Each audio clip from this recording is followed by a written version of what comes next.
Namaskar. I'm a movie star. I'm 51 years of age. And I don't use Botox as yet. So I'm clean, but I do behave like you saw, like a 21-year-old in my movies. Yeah, I do that. I sell dreams, and I peddle love to millions of people back home in India who assume that I'm the best lover in the world. If you don't tell anyone, I'm going to tell you I'm not, but I never let that assumption go away. I've also been made to understand there are lots of you here who haven't seen my work, and I feel really sad for you.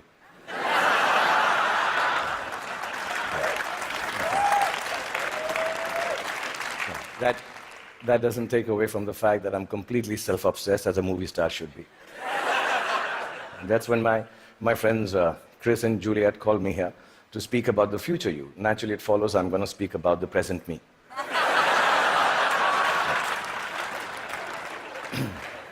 Because I truly believe that humanity is a lot like me. It is. It's an aging movie star, grappling with all the newness around itself, wondering whether it got it right in the first place, and still trying to find a way to keep on shining regardless. I was born in a refugee colony in the capital city of India, New Delhi. And my father was a freedom fighter. My mother was, well, just a fighter like mothers are. And much like the original Homo sapiens, we struggled to survive. When I was in my early 20s, I lost both my parents, which I must admit seems a bit careless of me now.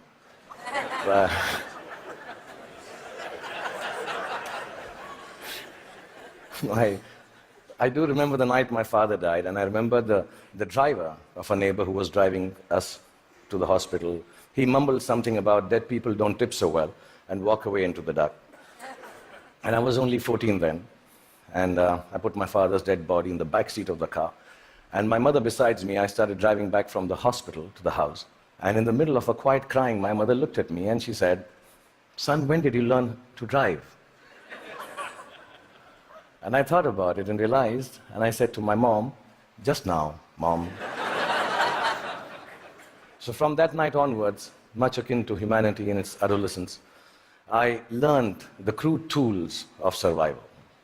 And the framework of life was very, very simple then, to be honest. I thought, you just ate what you got and did whatever you were told to do. I thought celiac was a vegetable, and vegan, of course, was Mr. Spock's lost comrade in Star Trek.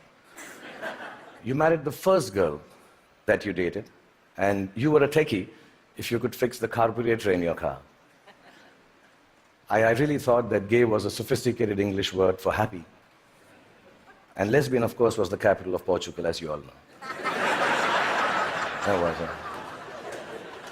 So we relied on systems created through the toil and sacrifice of generations before to protect us.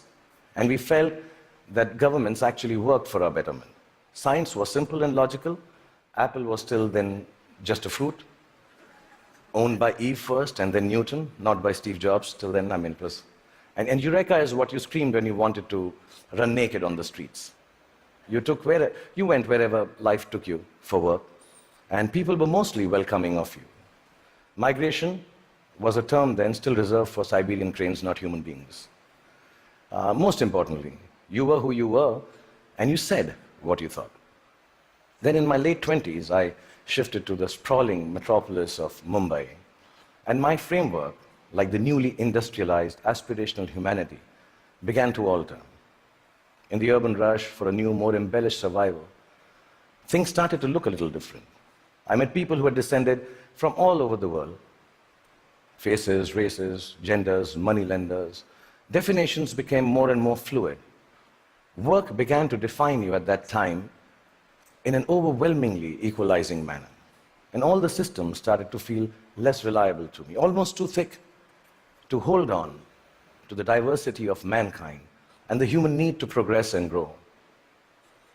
Ideas were flowing with more freedom and speed, and I experienced the miracle of human innovation and cooperation. And my own creativity, when supported by the resourcefulness of this collective endeavor, catapulted me into superstardom. I started to feel that I had arrived. And generally, by the time I was 40, I was really, really flying. I was all over the place. I'd done 50 films by then, and 200 songs. And I'd been knighted by the Malaysians. I'd been given the highest civil honor by the French government, the title of which, for the life of me, I can't pronounce even till now. So I'm sorry, France, and thank you, France, for doing that. But much bigger than that, I got to meet Angelina Jolie, for 2.5 seconds. And I'm sure she also remembers that encounter somewhere. Okay, maybe not. And I sat next to Hannah Montana on a round dinner table with her back towards me most of the time. Like I said, I was flying from Miley to Jolie. And humanity was soaring with me. We were both pretty much flying off the handle, actually. And then you all know what happened. The internet happened. I was in my late 40s, and I started tweeting like a canary in a birdcage. And assuming that, people who will peer into my world will admire it for the miracle I believed it to be. But something else awaited me and humanity. We had expected an expansion of ideas and dreams with the enhanced connectivity of the world. We had not bargained for the village-like enclosure of thought, of judgment, of definition that flowed from the same place that freedom and revolution was taking place in. Everything I said took a new meaning. Everything I did, good, bad, ugly, was there for the world to comment upon and judge. As a matter of fact, everything I didn't say or do also met with the same fate. 4 years ago, my lovely wife, Gauri, and me decided to have a third child. It was claimed on the net that he was the love child of a first child who was 15 years old. Apparently, he had sown his wild oats with a girl while driving her car in Romania. And there was a fake video to go with it.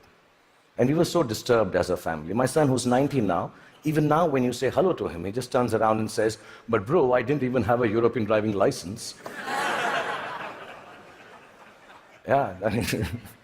In this new world, slowly reality became virtual and virtual became real. And I started to feel that I could not be who I wanted to be or say what I actually thought.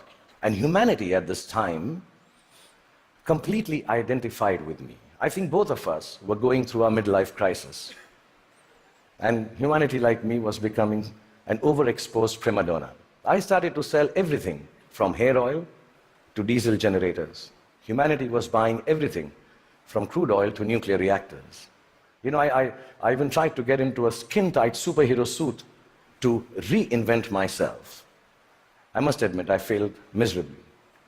And just an aside, I want to say on behalf of all the Batmen, Spider-Men, and Supermen of the world, you have to commend them, because it really hurts in the crotch, that superhero suit.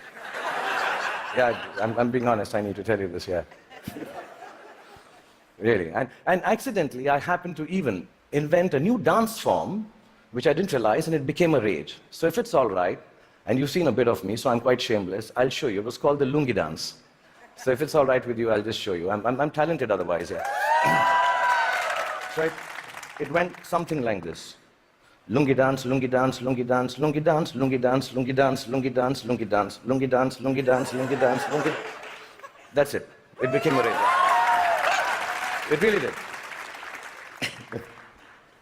Like you noticed, nobody could make any sense of what was happening except me. And I didn't give a damn, really, because the whole world and whole humanity seemed as confused and lost as I was.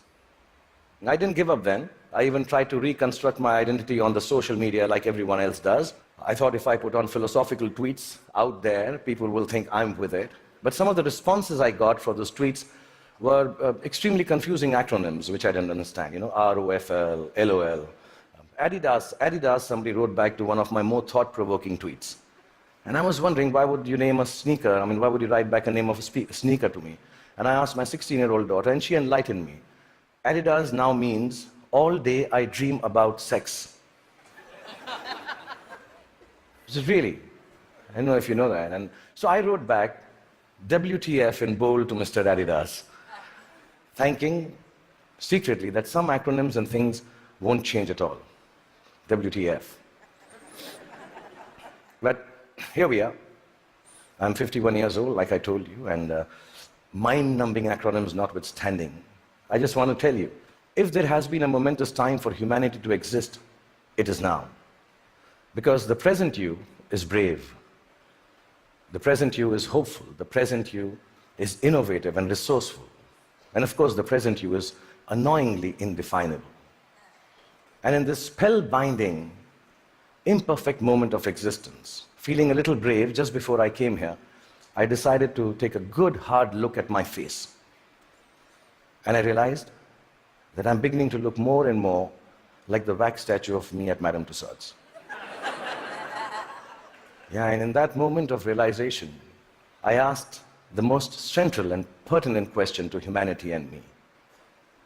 Do I need to fix my face? Really, I'm an actor, like I told you, a modern expression of human creativity. The land I come from is the source of inexplicable but very simple spirituality. In its immense generosity, India decided somehow that I, the Muslim son of a broke freedom fighter who accidentally ventured into the business of selling dreams, should become its king of romance, the Badshah of Bollywood, the greatest lover the country has ever seen. With this face. Yeah, which has alternately been described as ugly, unconventional, and strangely, not chocolatey enough. Yeah. The people of this ancient land embraced me in their limitless love. And I've learned from these people that neither power nor poverty can make your life more magical or less torturous.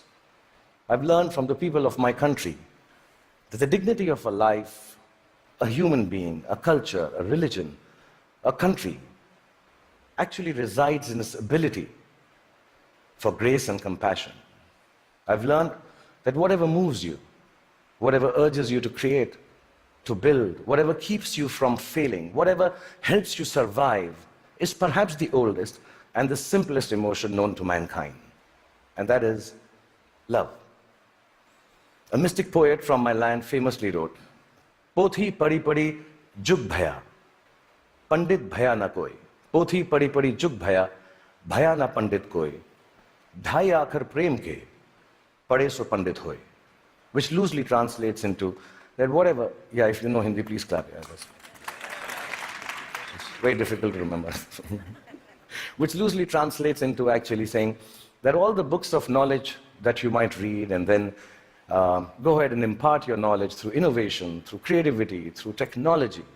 But mankind will never be the wiser about its future unless it is coupled with a sense of love and compassion for their fellow beings. The 2.5 alphabets which form the word prem, which means love, if you're able to understand that and practice it, that itself is enough to enlighten mankind. So I truly believe the future you has to be a you that loves. Otherwise, it will cease to flourish. It will perish in its own self-absorption. So you may use your power to build walls and keep people outside. Or you may use it to break barriers and welcome them in. You may use your faith to make people afraid and terrify them into submission. Or you can use it to give courage to people so they rise to the greatest heights of enlightenment. You can use your energy to build nuclear bombs and spread the darkness of destruction. Or you can use it to spread the joy of light to millions. You may fill up your oceans callously and cut down all the forests. You can destroy their ecology or tend to them with love and regenerate life from their waters and trees. You may land on Mars and build armed citadels. Or you may look for life forms and species to learn from and respect. And you can use all the monies that we all have earned to wage futile wars and give guns in the hands of little children to kill each other with. Or you can use it to make more food to fill their stomachs with. My country has taught me the capacity for a human being to love is akin to godliness. It shines forth in a world, which civilization, I think, already has tampered too much with. In the last few days, the talks here, the wonderful people coming and showing their talent, talking about individual achievements, the innovation, the technology, the sciences, the knowledge we are gaining by being here in the presence of TED Talks and all of you, are reasons enough for us to celebrate the future us. But within that celebration, the quest to cultivate our capacity for love and compassion has to assert itself just as equally. So I believe the future you is an infinite you. It's called a chakra in India, like a circle. It ends where it begins from to complete itself. A you that perceives time and space differently, understands both your unimaginable and fantastic importance and your complete unimportance in the larger context of the universe. A you that returns back to the original innocence of humanity, which loves from the purity of heart, which sees from the eyes of truth, which dreams with the untampered, which dreams from the clarity of an untampered mind. The future you has to be like an aging movie star who has been made to believe that there is a possibility of a world which is completely